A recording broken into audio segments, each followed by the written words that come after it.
انسان کا دل بھی عجیب متوالا ہوتا ہے۔ کبھی کبھی تو یہ اپنے قیمتی رشتوں کو بھی ٹھکرا کر منمانی کر بیٹھتا ہے۔ کچھ اس طرح مچلتا ہے کہ زندگی داؤ پر لگ جاتی ہے اور گھر سے بے انتہا محبت کرنے والوں کو عمر بھر کا بن ماس کا دکھ جھیلنا پڑتا ہے۔ ایسے ہی سائرہ کا دل مچلا۔ اس نے نہ صرف اپنا گھر برباد کیا بلکہ ہمیں بھی دکھ دیا۔ سائرہ میری بھابھی کا نام تھا۔ اسے میرے بھائی اشر نے پہلی بار ایک کزن کی شادی میں دیکھا تھا۔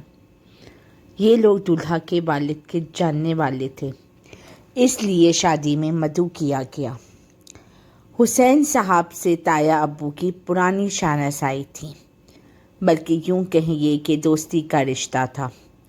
سائرہ حسین صاحب کی بیٹی تھی جو شادی میں بہت بن ٹھن کر آئی تھی اور دولہا کی بہنوں کے ساتھ ادھر ادھر گھومتی نظر آتی تھی۔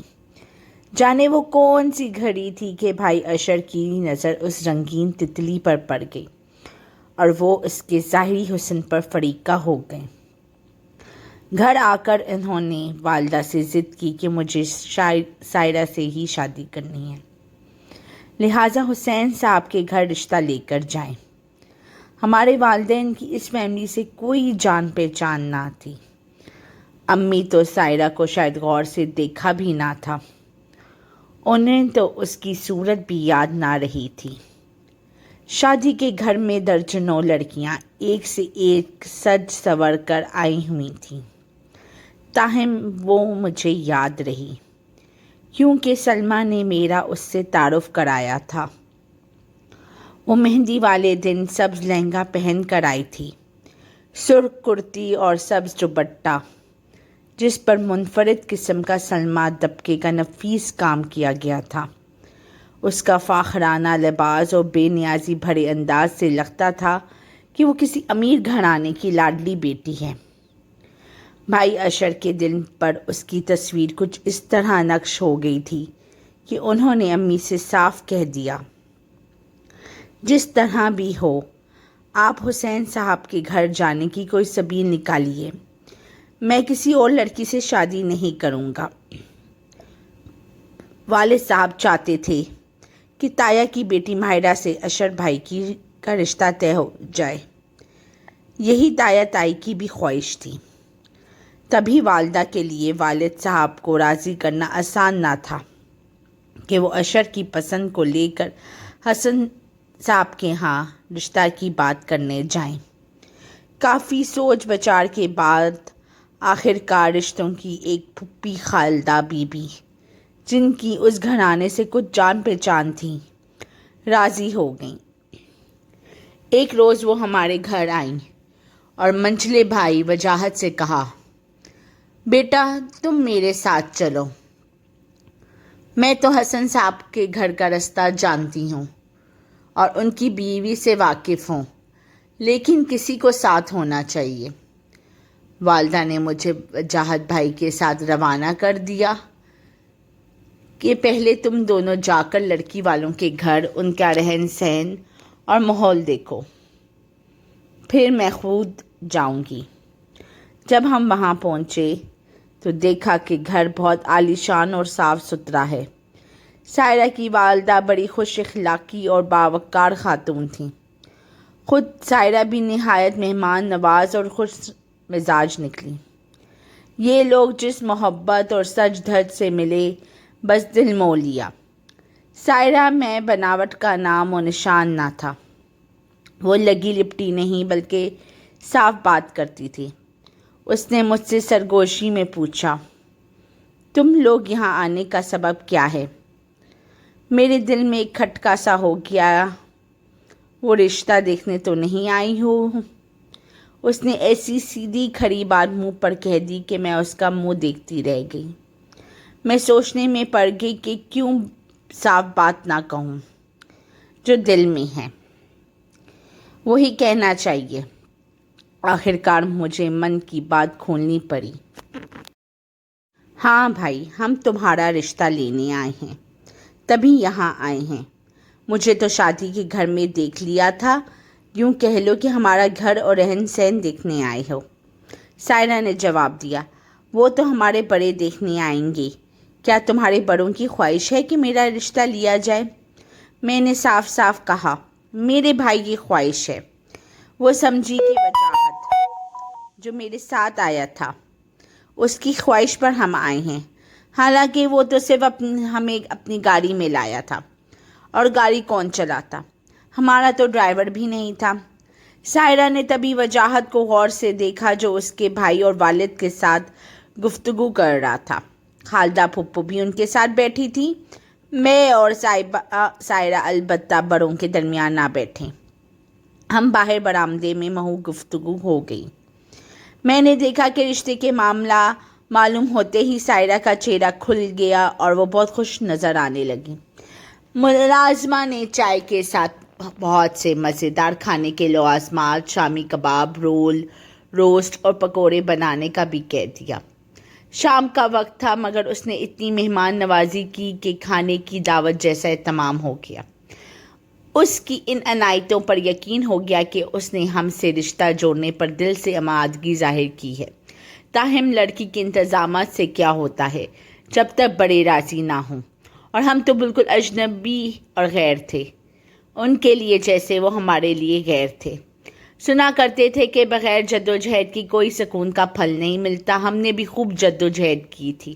وجاہت اور میں نے نہ صرف والدین کو راضی کر لیا، اب سائرہ ہی ہماری بھابھی بن کر گھر آئے گی. بھائی اشر تو اس قدر خوش تھے کہ ہم سے کہتے تھے ڈھونڈے سے تو خدا بھی مل جاتا ہے. دیکھو میری لگن سچی تھی، سائرہ مل گئی. بالآخر بہرحال خالدہ پھپھو نے کافی تگ و دو کی اور اس مبارک کام کا بیڑا اٹھا لیا. یوں میرے بھائی اشر کے ساتھ سائرہ کا رشتہ طے ہو گیا. اشر بھائی بات طے ہو جانے پر ایسے خوش تھے جیسے دونوں جہاں کی نعمتیں ان کو مل گئی ہوں. وہ خود سے زیادہ کسی اور کو خوش نصیب نہیں سمجھتے تھے. اب ہم سب بہن بھائی بہانے بہانے سے سائرہ کے گھر جانے لگے. وجاہت ساتھ ہوتے کیونکہ گاڑی وہی چلاتے تھے. کچھ دنوں تک سائرہ یہی سمجھتی رہی کہ اس کی بات چیت وجاہت کے ساتھ پکی ہوئی ہے کیونکہ وہی ان کے گھر پہلی بار آیا تھا. جب تک نکاح نہ ہوا سوائے بھائی جان کی ہم سب بڑی آزادی سے حسن انکل کے گھر آتے جاتے تھے اور سائرہ سے مل سکتے تھے. پھر شادی کی تاریخ طے ہو گئی اور رخصتی کے لیے لڑکی کے والدین نے 3 ماہ کی مہلت مانگی اور اس دوران ان کی طرف سے جہیز اور ہماری طرف سے بڑی بنائی جا رہی تھی. بھابھی کے جوڑے جو ہم نے بڑی کے لیے بنا کر دینے تھے وہ ہم نے ان کے پسند سے خریدے تھے. اس لیے وجاہت کے ہمراہ ہم اب تقریباً روز سائرہ کے گھر جاتے اور پھر اسے لے کر بازار یا درزی کے پاس چلے جاتے. بھائی وجاہت گاڑی میں بیٹھے رہتے اور ہم خریداری کر کے آ جاتے. میں سائرہ سے خوب گپ شپ لگاتی جیسے وہ میری بھابھی بن گئی ہوں. وجاہت سے وہ بے تکلفی سے مگر حد میں رہ کر بات کرتی اور وہ بھی ایک حد میں رہ کر باتیں کرتا کیونکہ وجاہت کا رشتہ سائرہ کے ساتھ دیور کا بننے جا رہا تھا. اس کی کچھ ہنسی مذاق کی بھی عادت تھی. وہ سائرہ کے گھر والوں سے خوب گپے لگاتا اور ان کو ہنساتا تھا. اس لیے اس کے سبھی گھر والوں میں وہ ہر دل عزیز ہو چکا تھا. وہ اس کی آمد سے خوش ہوتے اور اگر کسی روز نہ آتا تو کہتے آج میاں وجاہت کیوں نہیں آئے. شکوہ کرتے کہ وہ نہیں آیا تو مزہ نہیں آ رہا. آتے ہی رونق لگا دیتا تھا. خاص طور پر سائرہ کے دونوں بھائی وجاہت پر جان چھڑکنے لگے تھے. میری چھوٹی بہنیں سب سائرہ سے مل کر آتی تو اشر بھائی سے کہتی کہ بھابھی کہتی ہیں نہ جانے یہ 3 ماہ کا عرصہ کب گزرے گا. کاش وقت جلدی گزر جائے اور میں تم لوگوں کے گھر ہمیشہ کے لیے چلی جاؤں کیونکہ مجھے تم سب بہن بھائیوں سے محبت ہو گئی ہے. یہاں تو تنہائی سے بہت بوریت ہوتی ہے. ایسی باتیں سن کر اشر بھائی خوش ہو جاتے. وہ اس قدر شرمیلے تھے کہ ایک بار بھی اپنے ہونے والے سسرال نہ گئے اور نہ سائرہ سے بات کی. سائرہ یہی سمجھتی رہی کہ اس کا رشتہ وجاہت سے طے ہوا ہے. روز رسم ہونی تھی. اشر بھائی جان آپا ہونے والی ان کے گھر سے بڑی عزت و احترام کے ساتھ سائرہ کے گھر گئے. سائرہ کے بھائی بھی ان کو گھیرے میں لے کر ہال میں چلے گئے جہاں کہ ان کے کچھ رشتہ دار اور مولوی صاحب موجود تھے. منگنی کے بجائے اب نکاح کا پروگرام بن چکا تھا سو حسن صاحب اور ان کے بیٹے اشر بھائی کو واقعی اہمیت دے رہے تھے. سائرہ مگر حیران تھی کہ وجاہت تو کبھی اندر کبھی باہر آ جا رہا ہے، یہ لوگ کس کو دھلا کہہ رہے ہیں اور اتنی اہمیت دے رہے ہیں۔ اس نے مجھ سے پوچھا کیا میرا نکاح تمہارے بھائی سے نہیں ہو رہا؟ میں نے کہا ہاں بھائی سے ہی تو ہو رہا ہے، اور کس سے ہو رہا ہے؟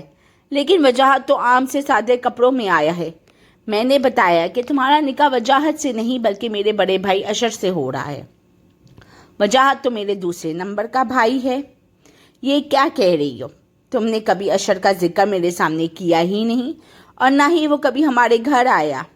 مجھے دیکھنے تو پہلے روز تمہارا ساتھ وجاہت آیا تھا۔ ہاں آیا تھا، لیکن اشر بھائی نے تمہیں شادی میں دیکھ لیا تھا، اس لیے دوبارہ دیکھنے نہیں آئے۔ کہتے تھے یہ بات اچھی نہیں لگتی کہ بار بار لڑکی کے گھر جائیں۔ عجیب بات ہے اور عجیب ہے تمہارا بھائی۔ وہ حیران اور پریشان تھی کہ اب کیا کروں۔ میں تو وجاہت کا سمجھ رہی تھی۔ ارے بھائی تم نے وجاہت کو دیکھا ہے؟ اگر اشر کو دیکھو گی تو خربوزے کی بجائے اپنی انگلیاں کاٹ بیٹھو گی، زلیخا کی سہیلیوں کی طرح۔ سائرہ اشر بھائی وجاہت سے کہیں زیادہ ہینڈسم اور شاندار ہیں۔ ان کی پرسنالٹی الگ ہے۔ وجاہت بیچارہ تو بس ان کے سامنے بچہ سا لگتا ہے۔ ارے بھائی خوش قسمت ہو کہ اشر جیسا دولہا مل رہا ہے۔ بس ذرا سی دیر ہی تو ہے، ابھی دیکھ ہی لوں گی کہ تم ان کو پھر مانو گی کہ میں نے واقعی 100% صحیح بات کہی تھی۔ دور نشان ہو گئی۔ منگنی کی رسم سے 3 دن پہلے پروگرام بدل گیا تھا۔ بزرگوں نے کہا منگنی چھوڑو، سیدھا نکاح کرتے ہیں، سادگی کے ساتھ دھوم دھڑکے میں شادی میں خوب کریں گے۔ جب نکاح کا وقت آیا تو دولہا بھی آیا، اور یہ انکشاف سائرہ پہ ہوا کہ وجاہت نہیں دراصل اشر اس کا جیون ساتھی بننے جا رہا ہے، جس کو نہ اس نے دیکھا تھا اور نہ ہی بات کی تھی۔ وہ صدمے میں رہ گئی۔ اس کا بس چلتا تو اس تقریب کو ملتوی کروا دیتی تھی، لیکن اب تو مہمان مولوی صاحب سب آ چکے تھے۔ چند لمحوں بعد رسم نکاح ادا کی جانی تھی۔ وہ سبز لہنگا پہنے بیٹھی تھی، مگر اس طرح بے جان کہ جیسے ابھی ابھی اس کی روح جسم سے پرواز کر گئی ہو۔ میں نے تسلی دی اور خدا کا واسطہ دیا کہ سائرہ اب خود پر قابو پا لے۔ اب وقت نہیں رہا کہ پیچھے مڑ کر دیکھنے کا۔ خیر نکاح تو ہو گیا، لیکن سائرہ نے شاید اشر کا چہرہ دیکھا بھی یا نہیں۔ بات کرنے کا تو موقع ہی نہ ملا اسے۔ ہم تو نکاح کر کے چلے آئے، لیکن سنا ہے کہ بعد میں اس نے ماں باپ سے بہت جھگڑا کیا کہ آپ لوگوں نے مجھے پہلے اشر کا کیوں نہیں بتایا۔ نکاح والے دن بتایا تو وہ بولے تم نے شادی کے لیے ہاں کر دی تھی تو ہم نے نام کیا جائے، ہمیں یہ دھیان ہی نہیں رہا کہ تمہارے سامنے لڑکے کا نام لیتے۔ خیر یہ عجیب سی بات ہو گئی، ورنہ کسی نہ کسی کے منہ سے لڑکے کا نام نکل ہی جاتا۔ مگر سائرہ سب سے یہی کہتے کہ لڑکا اچھا ہے، لڑکا خوبصورت ہے۔ اشر سے کوئی نہیں کہتا تھا کہ اس کے کان کھڑے ہوتے۔ بھلا اس کے دل کی کسی کو کیا معلوم، اور کسی کے دلوں کی اس کو کیا خبر۔ وہ سادہ زمانہ تھا اور سادے لوگ ہوتے تھے۔ نکاح کے بعد میں نے وجاہت سے کہا کہ سائرہ مجھے اس روز اداس لگ رہی تھی، میرا خیال ہے کہ آج چلتے ہیں اس کے پاس اور اشر بھائی کی تصویریں بھی لے چلتے ہیں۔ نکاح والے دن ہم لوگ فوٹوگرافر لے کر گئے تھے اور چند تصاویر رسم نکاح کی بنوائی تھی۔ ایک تصویر اشر بھائی کی الگ سے بھی لی گئی تھی، جو انہوں نے کچھ عرصہ قبل اسٹوڈیو میں اتروائی تھی، اور وہ اس میں بہت خوبصورت لگ رہے تھے۔ میں نے سوچا جب سائرہ اشر بھائی کی تصویر دیکھے گی تو وجاہت کو بھول جائے گی۔ خیر ہم گئے تو سائرہ نے حسب معمول استقبال کیا۔ اس کی والدہ اس وقت گھر پر موجود نہیں تھی۔ ہم کچھ کہنے بھی نہ پائے تھے کہ سائرہ نے وجاہت سے پوچھا کہ اب تم میرے لیے کیا لگتے ہو؟ وجاہت نے جواب دیا دیور۔ تب وہ بولی دیور صاحب کیا میرا کہنا مانو گے؟ آپ کے لیے تو جان بھی حاضر ہے۔ وجاہت نے جواب دیا حکم کیجئے۔ کہا جو مانگو گے دو گے؟ وجاہت نے کچھ حیرت سے کہا بہت قیمتی چیز ہے، تم نہ دے سکو گے۔ اب ہم دونوں بھائی شش و پنج میں تھے کہ کیا کہتی ہیں، ان کے منہ کی طرف دیکھ رہے تھے۔ تبھی سائرہ گویا ہوئی جو مانگو گی نہ دے سکو گے؟ وجاہت نے کہا اچھا ٹھیک ہے، آپ مانگیے تو صحیح، اگر نہ دے سکا تو عمر بھر آپ کو منہ نہ دکھاؤں گا۔ قسم کھاؤ۔ قسم کھاتا ہوں۔ سائرہ نے قسم اٹھوائی اور کہا کہ میں پہلے دن سے یہ سمجھتی کی تھی کہ تم مجھے دیکھنے آئے ہو۔ میں تو تمہیں پسند کر لیا اور نکاح کے دن تک یہی سمجھتی رہی کہ میری شادی تم سے ہو رہی ہے، لیکن عین نکاح والے دن پتہ چلا کہ میرا نکاح تمہارے بڑے بھائی سے ہو رہا ہے۔ میں نے اندر جا کے ماں سے احتجاج کیا، وہ بے ہوش ہو گئیں۔ میں نے ان کی خاطر اس وقت تو ولولہ نہیں کیا اور حالات کو دیکھتے ہوئے چپ رہ گئی، لیکن ابھی رخصتی باقی ہے۔ اپنے بڑے بھائی سے صورتحال بتا کر طلاق کا کہو۔ بس میں تم سے یہی مانگتی ہوں کہ تم صورتحال سے اپنے بڑے بھائی کو آگاہ کر دو، تاکہ انہیں معلوم ہو جائے کہ میرا دل و ذہن میں وہ نہیں ہے۔ وہ وجاہت بھونچکا کے رہ گیا۔ بامشکل یہ جملے اس کے لبوں سے ادا ہوئے کہ یہ میں نہیں کر سکتا، بھائی آپ کو بہت چاہتے ہیں، آپ نکاح بھی ان سے ہو گیا ہے، آپ میرے بھائی کی امانت ہیں اور میری بھابھی ہیں اور بھابھی ماں جیسی ہوتی ہے۔ اچھا تو پھر اپنی دوسری بات کا پاس رکھنا ہوگا۔ تم آج کے بعد میرے سامنے مت آنا، اگر آئے تو میں اپنا گھر نہ بسا سکوں گی اور تمہارے بھائی سے طلاق لے لوں گی۔ تم اور میں کبھی ایک گھر میں روبرو نہیں رہ سکتے۔ جس دن میں نے دلہن بن کر یعنی تمہاری بھابھی کے روپ میں تمہارے گھر قدم رکھ دیا، تمہیں اس روز اپنے گھر چھوڑ کر ہمیشہ کے لیے وہاں سے جانا ہوگا، تب ہی میں اپنا گھر بسا پاؤں گی اور دیانتداری کے ساتھ تمہارے بھائی کی شریکی حیات بن جاؤں گی۔ یہ بات مجھے منظور ہے۔ وجاہت نے جذباتی ہو کر اپنی قسم کو دہرایا کہ جس روز سائرہ بھابھی بن کر ہمارے گھر میں قدم رکھیں گی، وہ ہمیشہ کے لیے گھر چھوڑ جائے گا اور پھر کبھی اس کے سامنے نہیں آئے گا۔ یہ بڑی کڑی شرط تھی، جلا وطنی کی سزا تھی۔ سائرہ نے بنا کسی قصور کے میرے بھائی کو بن ماز دے دیا۔ اس نے مان لیا وہ اپنے بڑے بھائی سے محبت کرتا تھا، ان کا احترام کرتا تھا، ان کو خوش دیکھنا چاہتا تھا۔ پھر اس نے سائرہ کو کسی اور نظر سے دیکھا بھی نہیں تھا سوائے بھابھی کے۔ اس کے دل میں وہی احترام و پیار تھا سائرہ کے لیے جو ایک دیور کے دل میں اپنی بھابھی کے لیے ہوتا ہے۔ اس کو سائرہ سے ہرگز محبت نہ تھی، ہوتی بھی تو وجاہت کبھی اپنے بڑے بھائی کی خوشی کو برباد کرنے کا نہ سوچتا۔ اس نے اپنا وعدہ پورا کیا، اپنی قسم کا پاس کیا۔ بھابھی نے ہمارے گھر دلہن بن کر قدم رکھا تو وہ چلا گیا، غائب ہو گیا اور پھر نہ لوٹا۔ سائرہ جس روز دلہن بن کر ہمارے آنگن میں اتری، سبھی نے اس کے قدم چومے، اور وجاہت دور کھڑا دیکھتا رہا۔ وہ اب ہمارے خاندان کی عزت تھی، ہمارے گھر کی آبرو تھی اور ہمارے بھائی کی خوشی بند کر آ چکی تھی۔ صبح گھر والوں کے بیدار ہونے سے ہی پہلے وجاہت جا چکا تھا۔ وجاہت بھائی نے اس کے بعد کسی سے رابطہ نہ رکھا۔ بھابھی سائرہ کی یہ قسم کتنی تکلیف دہ تھی، اس نے اس بات کا احساس نہ کیا اور اپنا دل متوالے سے میں سوچا اور مانی کر لی۔ یہ بھی نہ سوچا کہ وجاہت کو ہم کس قدر یاد آتا ہے۔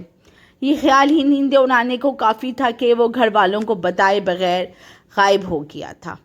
ماں کتنا تڑپی اور بہنیں کس قدر روئیں، مگر ہم سب کے آنسو بھی سائرہ بھابھی کی خوشی نہ لوٹا سکے۔ اشر بھائی نے ان کو خوش رکھنے کی بہت کوشش کری، مگر وہ خوش نہ رہ سکیں۔ آخر کار طلاق لے لی اور اپنے میکے لوٹ گئی۔ سچ یہ ہے کہ دل بھی عجیب چیز ہے، مانے تو دنیا آباد ہو جائے، نہ مانے تو ایک گھر بھی آباد نہیں ہو سکتا۔